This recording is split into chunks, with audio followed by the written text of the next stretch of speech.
काय काय काय प्रकार काय आहे? बलात्कार झाला आमच्या मुलीवर. कोर्टात केस सुरू होती. शेवटी काल तो निर्दोष सुटला आणि आज पहाटे आमची मुलगी सुटली. सोडायचं आरोपी आणि पुरावे एकत्रच पाहिजेत मला. तायडे, ही ओढणी गळ्याला बांधून वर गेलीस.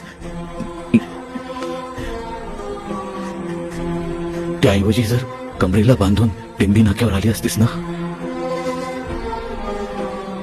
तर आज मी तुझ्यासाठी जे करतोय ते माझ्या समोर तूच तुझ्यासाठी केलं असतस. विषय संपवा.